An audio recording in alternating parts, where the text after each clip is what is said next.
நிகழ்ச்சியை நீங்கள் பார்த்துட்டு இருக்கீங்க. போதனையும் பயிற்சியும், டீச்சிங் அண்ட் ட்ரைனிங். இந்த முறை மலைப்பிரசங்கத்தை தொடர் நிகழ்ச்சிகளை பார்த்து கொண்டிருக்கிறோம்.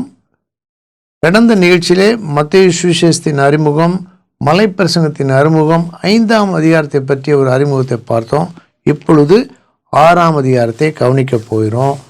இது ஒரு நல்ல, எல்லா அதிகாரமும் நல்ல அதிகாரம் தான். ஆனால் ஏன் நல்லன்னு விசேஷமாக சொல்கிறேன்னா, இந்த அதிகாரத்தில் பரமண்டல ஜெபம் இருக்குது. அதான் நமக்கு அதிகமாக தெரிந்தது. 6:9-13 வரை பரமண்டல ஜெபத்தை நம்ம பார்க்குறோம். லூக்காலையும் பார்க்குறோம். இந்த அதிகாரத்தின் கடைசியில் நம்ம எல்லாருக்கும் அதிகமாக கேள்விப்பட்ட வசனம் 33. வசனம் என்ன பாருங்களேன், 3 இந்த பக்கம் 6:33. என் கூட சேர்ந்து சொல்லுங்க அல்லது வாசிங்க. முதலாவது, தேவனுடைய ராஜ்யத்தையும் அவருடைய நீதியையும் தேடுங்கள், அப்பொழுது இவைகள் எல்லாம் உங்களுக்கு கூட கொடுக்கப்படும்.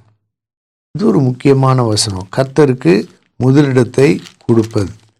இந்த அதிகாரத்தை பற்றிய பொதுவான குறிப்புகளை இந்த நிகழ்ச்சிகளில் நாம் கவனிக்கின்றோம். ஒரு அதிகாரத்தை வாசித்த பிறகும் இந்த நிகழ்ச்சியின் குறிப்புகளை பயன்படுத்தலாம். வாசிப்பதற்கு ஆயத்தப்படும் போதும் இந்த நிகழ்ச்சியின் குறிப்புகளை பார்க்கலாம். இந்த அதிகாரம் எப்படி ஆரம்பிக்கிறது? மனுஷர் என்று ஆரம்பிக்கிறது. மனுஷர் காண வேண்டும் என்று. இந்த 6ஆம் அதிகாரத்தில் என்ன இருக்கு? கண்டென்ட். 6ஆம் அதிகாரத்தின் உள்ளடக்கம் என்ன அப்படின்னு ஒரு கேள்வி. இந்த அதிகாரத்தின் உள்ளடக்கம் என்ன? இந்த அதிகாரத்தில் என்ன இருக்கு? 1 கொரிந்தியர் 13 என்ன இருக்கு அல்லது என்ன எழுதப்பட்டிருக்கிறது, அல்லது 1 கொரிந்தியர் 13 எதை பற்றி சொல்கிறதுன்னு ஒரு கேள்வி கேட்டால் உடனே சொல்லிடுவோம், அன்புன்னு சொல்லிடுவோம். ஒவ்வொரு சுவிசேஷத்தின் கடைசி அதிகாரங்களும் எதை பற்றி சொல்கின்றன என்று கேட்டால் உடனே சொல்லிடலாம். இயேசு கிறிஸ்துவனுடைய உயிர்த்தெழுதல் அவருடைய கடைசி வார்த்தை. அதுபோல் ஒவ்வொரு அதிகாரத்துக்கும் நன்றாக தெரிந்து வைத்திருப்பது ரொம்ப சிறந்தது. இந்த அதிகாரத்தில் 6ஆம் அதிகாரம் 6 முக்கியமான வார்த்தைகளை நம்ம நல்லா படிச்சுக்கணும். தெரிந்த வார்த்தைகள் தான். அந்த முக்கியமான வார்த்தைகளை எப்படி கவனிக்கிறது, அதை பற்றி தான் இன்னும் சில நிமிடங்கள் பார்க்க போகிறோம். 6ஆம் அதிகாரம் 1ஆம் வசனம் 2வது வரியில் உங்கள் அப்படிக்கப்புறம் ஒரு வார்த்தை இருக்குது. அது பாருங்கள், தர்மம். தர்மம்னா மற்றவர்களுக்கு, தேவையில் உள்ளவர்களுக்கு, உதவி தேவைப்படுகிறவர்களுக்கு மனமு வந்து அன்பின் நிமித்தம் கொடுக்கும் பணம் அல்லது ஈகை, அதுக்கு பேர் தர்மம். ஆங்கிலத்தில் சேரிட்டின்ற வார்த்தை பயன்படுத்தப்படுது, தர்மம். அதே வார்த்தை பாருங்கள் 2வது வசனத்துல இருக்குது பார்த்தீங்களா? முதல் வரியிலே இருக்கு, நீ தர்மம் செய்யும்போது. 1ல் பாருங்க உங்கள் தர்மம் இருக்கு, 2ல் நீ தர்மம் செய்யும்போது, 3ல் பாருங்களேன் நீயோ தர்மம் செய்யும்போது. இப்படி தான் பைபிள் நம்ம வாசிக்கிறதுக்கு மேலே இப்படி பார்த்து பழகணும்.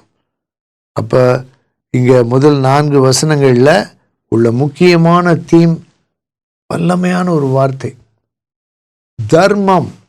அது ஒரு முக்கியமான வார்த்தை. தர்மம்னா தாராளமாக பிறர் நலனுக்காக கொடுப்பது, பிறர் பாரத்தில், பிறர் கஷ்டங்களில் நாம் பங்கு பெறுவதற்கு எடுத்துக்கொள்ளும் முயற்சி, கொடுக்கும் பொருட்கள், பணம் எல்லாம் தர்மம். ஆனால் பழைய ஏற்பாட்டு காலத்திலும் பிரமாணமாக கொடுக்கப்பட்டது.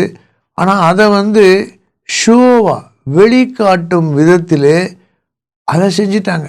அதனால் அந்த தத்துவம் போயிடுச்சு, இந்த கிருபை போயிடுச்சு. ஆனால் ஆண்டவராக இயேசு சொல்கிறாரு, நம்ம மற்றவர்களுக்கு செய்கிற உதவி யாருக்குமே தெரியக்கூடாது, ஆனால் நம்ம உதவி செய்யணும். நம்மகிட்ட உள்ளதை வெளியே காட்டுவதற்காக நாம் செய்யக்கூடாது. ரொம்ப முக்கியம். சில இடங்களில் பொருட்கள் வாங்கி கொடுத்துருப்பாங்க, அவங்க பேர் அங்கே போட வேண்டும். அப்படி நம்முடைய தர்மம் இருக்கக்கூடாது. நாம் அறியப்படாதவர்களாய் நம்முடைய தர்மம் இருக்க வேண்டும். இந்த முதல் வார்த்தை தர்மம். அதுக்கு பிறகு என் கூட பார்த்துட்டே வாங்க. உங்கள் பைபிள்லையும் பாருங்கள். இந்த ப்ரோக்ராமில் பைபிள் பேஜை நீங்கள் பார்க்குறீங்க, ஸ்கேன்டு பேஜ் உங்கள் பைபிளில் பார்க்குற மாதிரியே இருக்கும். ஏன்னா நீங்கள் கற்றுக்கொள்றதுக்கு அது உதவியாக இருக்குது. மார்க் பண்ணவும் அதில் கற்றுத்தரப்படுகிறது. அதே போல் நீங்கள் மார்க் பண்ணலாம். இது ஏதோ பார்த்துட்டு நல்லா இருக்குது, இந்த நிகழ்ச்சி ரசிப்பதற்காக அல்ல, ருசிப்பதற்காக அல்ல, கற்றுக்கொள்வதற்கு. இதன்படி நீங்கள் செய்து பழகினால்தான் இந்த நிகழ்ச்சியின் நோக்கம் நிறைவேறும். ஆகவே ஒரே நிகழ்ச்சியை 3 முறை 5 முறை பார்ப்பது சால சிறந்தது. ஒரு 30 செய்தியை கேட்கறத விட ஒரு 5 செய்தியை, ஒவ்வொரு செய்தியை 6 முறை கேட்டோம்னா அதனுடைய பலன் 30 மடங்குக்கு மேலே இருக்கும். ரெண்டும் நமக்கு தேவை. இப்போ முதல் 6ஆம் அதிகாரம் உடனே சொல்லிடலாம், என்னது தர்மம். அடுத்து என்ன வார்த்தை பாருங்க, 5ல் நீ, அதுக்கப்புறம் பார்த்தீங்களா ஜெபம் பண்ணும்போது, 2ல் நீ தர்மம் செய்யும்போது, 5ல் நீ ஜெபம் பண்ணும்போது. நீங்கள் ஜெபன்ற வார்த்தை எங்கெல்லாம் வருதோ நீங்கள் வாசிக்கிற வேத பகுதியில் ரெட் கலர் பென்சிலில் நீட்டாக அழகாக கோடு போட்டு அண்டர்லைன் போட்டு பக்கத்தில் ஒரு ரெட் கலர் ஆரோ, அங்கே பாருங்களேன், நீங்கள் பழகிக்கிறது தான் இது காட்டப்படுகிறது. அப்போ உடனே தெரியும். அதே வசனத்தில் 6:5 ஜெபத்தை பற்றி வருதா? ஆமாம் வருது.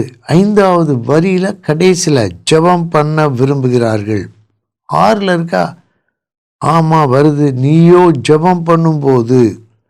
3ல் நீயோ தர்மம் செய்யும்போது. 6ல் நீயோ ஜெபம் பண்ணும்போது.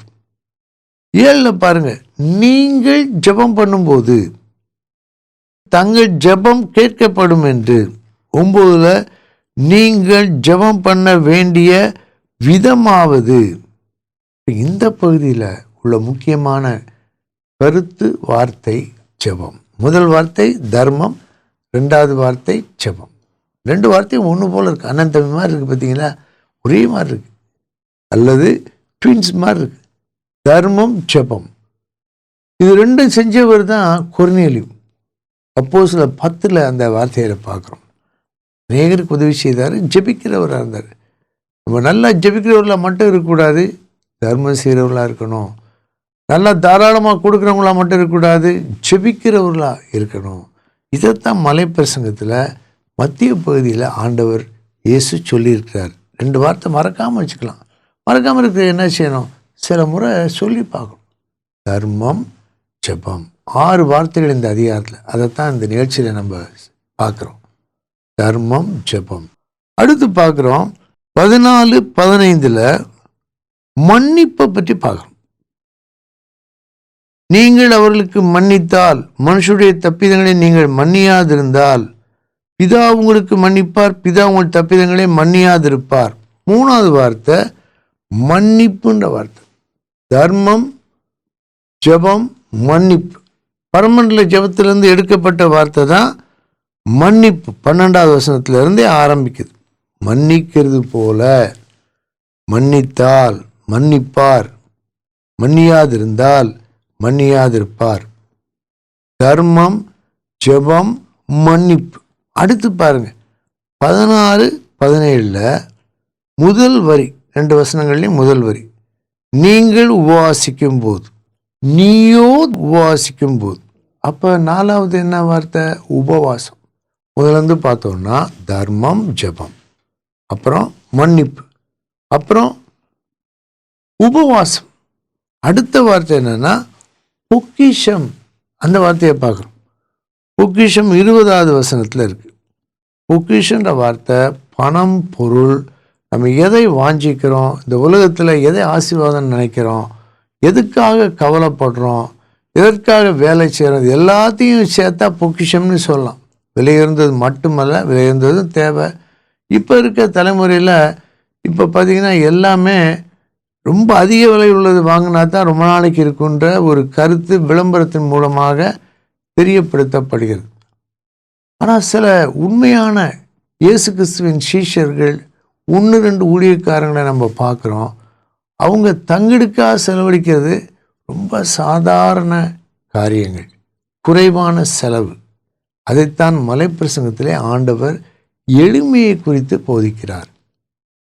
எளிமை என்பது தாழ்மையோட சம்பந்தப்பட்டது, பெருமைக்கு எதிரானது. இந்த உபதேசம் மூலமாக நமக்கு கிடைக்கும் பாடங்கள், நமக்குள் வளர்க்கப்படும் பண்புகள் தாழ்மை, எளிமை, பொறுமை, அன்பு. இந்த அதிகாரத்தில் உள்ள 6 முக்கியமான வார்த்தைகள் என்னெல்லாம்? தர்மம், அப்புறம் ஜெபம். இது ரெண்டும் ஒரே மாதிரி இருக்கு. தர்மம், ஜெபம். அதுக்கப்புறம் மன்னிப்பு. அதுக்கப்புறம் அடுத்த 2 பாருங்க, உபவாசம், பொக்கிஷம். இந்த 6 வார்த்தைகளை மனசுக்குள்ள மீண்டும் மீண்டும் மெதுவாக சொல்லி பார்க்கலாம். ஒரு சின்ன இந்த மாதிரி கார்டில் நல்ல பெரிய எழுத்துல எழுதி கொள்ளலாம், எழுதி பாக்கெட்டில் வச்சுக்கலாம், அடிக்கடி பார்த்துட்டே இருக்கலாம். எழுதி பார்க்குறோம், பெரிய எழுத்துல அது எழுதி அதை பார்த்துக்கிட்டே இருக்கோம். ஆண்டவருடைய வாயிலிருந்து புறப்பட்ட வார்த்தைகள் என்னெல்லாம்? தர்மம், ஜெபம், அப்புறம் மன்னிப்பு, அப்புறம் உபவாசம், பொக்கிஷம். 6ஆம் அதிகாரத்தில் 6 வார்த்தைகள், 6 முக்கியமான உபதேச தலைப்புகள். இதை ஒரு 6 நிமிடங்களில் கருத்தை அந்த அதிகாரம் முழுவதையும் வாசிடலாம். வாசிக்கணும்னு வாசித்து முடிச்ச உடனே போயிடாம நம்ம குறித்த மாதிரி குறித்து பார்க்கலாம். அந்தரங்கன்ற வார்த்தை பாருங்கள் எங்கெல்லாம் வருதுன்னு.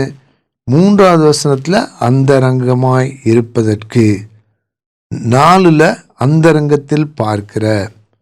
இப்போ இந்த வார்த்தைக்கு இடமே இல்லாத போல் தெரியுது. இப்போ எல்லாம் வெளியரங்கமாக தான் இருக்குது. இப்போ உள்ள கலாச்சாரத்தை 3 வார்த்தைகளில் சொல்லிவிடலாம். என்னன்னா, ஆடம்பரம், விளம்பரம், பிரபல்யம். ஆடம்பரம், விளம்பரம், பிரபல்யம், தோற்றம், அலங்காரம். இப்போ உள்ள கலாச்சாரத்தை விளக்குகின்ற முக்கியமான வார்த்தை. ஆனால் இயேசு கிறிஸ்துவின் சீஷனுக்கு இந்த 5 அவசியம் இல்லை. இந்த 5 அடிப்படையாக இருக்க தேவையில்லை. ஆண்டவர் தான் ஒரு சீஷனுக்கு அலங்காரமாக இருக்கணும். ஆண்டவர் தான் ஒரு சீஷனுக்கு நினைவாக இருக்கணும், பொக்கிஷமாக இருக்கணும். இதைத்தான் மலைப்பிரசங்கத்தின் போதனையில் நாம் கவனிக்கிறோம். இங்கே 2வது பகுதியில் அந்த ஜெபத்தை பற்றி பார்க்குறோம். பரமண்டல ஜெபம், பரலோகன்ற வார்த்தை பாருங்கள் நிறைய இடத்துல வருது. இந்த மாதிரி ஸ்டாட்டிஸ்டிக்ஸ், புள்ளி விவரங்கள் தேவனுடைய வார்த்தையை நன்றாக புரிந்து கொள்வதற்கு உதவியாக இருக்கிறது. நீங்கள் இந்த அதிகாரம் முழுவதையும் வாசித்து பாருங்கள். ஒரே ஒரு குறிப்பு நீங்கள் கவனிக்கிறதுக்கு என்னன்னு கேட்டிங்கன்னா, கவலைப்படாதிருங்கள். 25வது வசனம் கவலைப்படாதிருங்கள். 27ல் கவலைப்படுகிறதினால், 31ல் கவலைப்படாதிருங்கள், 34ல் கவலைப்படாதிருங்கள். 6வது அதிகாரத்தில் கடைசியில் முக்கியமான வார்த்தை கவலைப்படாதிருங்கள். ஆண்டவர் நம்முடைய திருப்தியாக இருந்தா, ஆண்டவரை முழுவதுமாக நம்ம நேசித்தோம்னா கவலை வராது. ஒரு கவலைப்படாதுன்னு சொல்கிறாரு. அவரை நேசித்தோம்னா நமக்கு கவலைப்பட மாட்டோம். என்ன தேவை, நம்ம அவங்கள மாதிரி இருக்க அவசியம் இல்லை.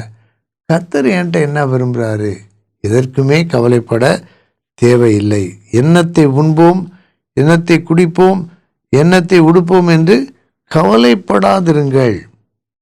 அப்பா பிதாவே, எங்களுக்கு தேவைகளெல்லாம் என்ன என்று நன்றாய் அறிந்திருக்கிறவர், நன்மையானவைகளை எங்களுக்கு கொடுக்க அறிந்திருக்கிற பிதா, அந்தரங்கத்தில் இருக்கிற பிதா, அந்தரங்கத்தில் பார்க்கிற பிதா, பிழைப்பூட்டுகிற பரமபிதா, ஒவ்வொரு நாளும் உம்மையே நோக்கி பார்க்க, இயேசுவே எங்களுடைய இலக்காக இருக்க, எங்களுடைய அன்பின் நிறைவாயிருக்க நாங்கள் கற்றுக்கொள்ள விரும்புகிறோம். இயேசு கிறிஸ்துவை மட்டும் விரும்ப உதவி செய்யும். அவர்கள் இயேசு ஒருவரை தவிர வேறொருவரையும் காணவில்லை என அந்த வார்த்தையை நினைவு கூறுகிறோம். இயேசு இரட்சகர் மூலமாய் கேட்கிறோம் பிதாவே, ஆமென்.